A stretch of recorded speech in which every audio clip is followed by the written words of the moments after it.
salam perpaduan. Selamat sejahtera kepada semua penonton dan warga program iBakat 2.0 tahun 2021. Yang dimuliakan barisan intelektual kehakiman yang bervisi, para cendekiawan yang disanjungi, seterusnya sidang pendengar yang dikasihi tetap di hati. Terbang bangau sepanjang hari, ke Tasik juga tempat akhirnya. Di lantai ini hamba berdiri, merungkai frasa penuh bermakna.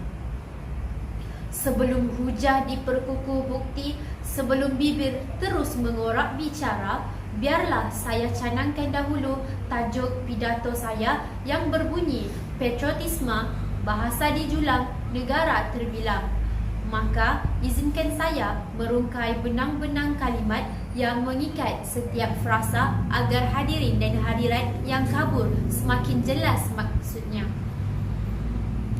Hadirin dan hadirat sekalian, menurut Kamus Dewan edisi keempat dan definisi nilai-nilai murni dalam pendidikan moral, frasa semangat patriotik atau patriotisme bermaksud perasaan sayang dan bangga kepada negara serta meletakkan kepentingan negara melebihi kepentingan diri dan rasa cinta yang kuat terhadap tanah air.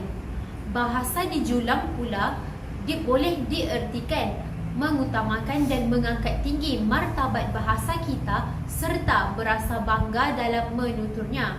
Manakala frasa seterusnya iaitu terbilang pula membawa konotasi dapat dihitung 1, 2, 3 atau terkenal dan terkemuka. Secara tuntasnya, frasa ini bermaksud perasaan cinta yang mendalam kepada negara mampu menjana tenaga kerja yang terkemuka dan terkenal di persada dunia. Sidang hadirin yang dikasihi sekalian, kenapa dan mengapa bahasa dijulang dianggap wadah yang mampu membentuk negara terbilang? 3 perspektif hujah akan merungkai persoalan ini. Hujah saya yang pertama, melalui pertuturan bahasa kita, negara akan lebih dikenali. Banyak medium yang digunakan bagi mewujudkan dan mengutuhkan perpaduan khususnya di Malaysia sebagai langkah memastikan negara tidak kucar kacir akibat persengketaan antara kaum dan antaranya adalah menggunakan bahasa Melayu sebagai pengantara kepada perpaduan kaum. Bahasa Melayu merupakan bahasa yang diangkat sebagai bahasa rasmi di Malaysia. Lihat masyarakat kini yang terpengaruh dengan bahasa dan budaya negara asing sehingga lupa dan mengabaikan asal-usul negara kita, Malaysia. Hadirin dan hadirat yang saya muliakan, menyusul pula pada hujah saya yang kedua, dalam pertuturan bahasa kita dapat melambangkan jati diri yang dikongsi masyarakat berbilang kaum. Bahasa bukan sahaja sebagai medium dalam menyampaikan maklumat, akan tetapi merupakan lambang kepada wujudnya sesebuah negara. Bahasa berperanan luas sebagai bahasa pemersatu. Hasrat ini terungkap dalam dasar bahasa dengan merujuk pada perkara 152 Perkembangan Persekutuan Tanah Melayu. Melalui perkara ini, bahasa Melayu telah dipilih sebagai lambang jati diri warga negara Malaysia. Namun, hal yang berlaku pada hari ini, penggunaan bahasa Melayu yang melambangkan jati diri masyarakat Malaysia amat membimbangkan. Hal ini membuktikan dengan pencampuran bahasa Inggeris dan bahasa Melayu dalam penuturan masyarakat Malaysia.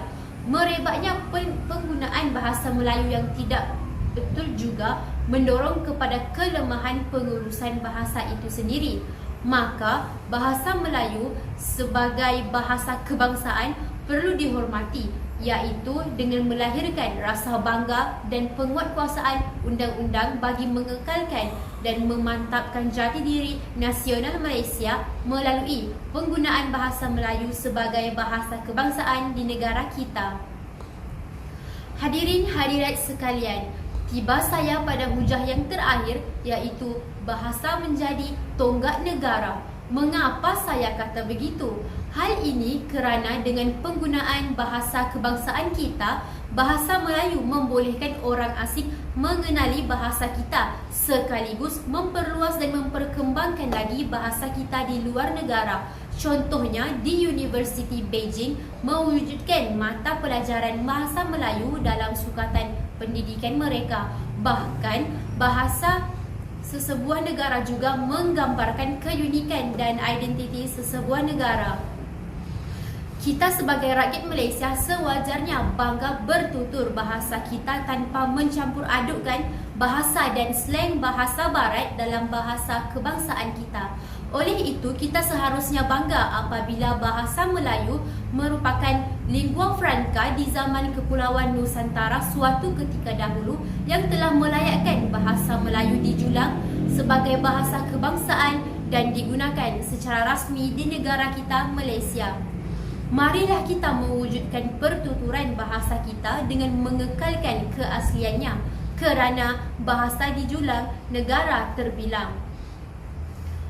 Negeri Sabah permai dan indah, Gunung Kinabalu teguh berdiri. Berhujah sudah, pidato sudah, izinkan saya mengundur diri. Sekian wabillahi taufiq wal hidayah. Assalamualaikum warahmatullahi taala wabarakatuh.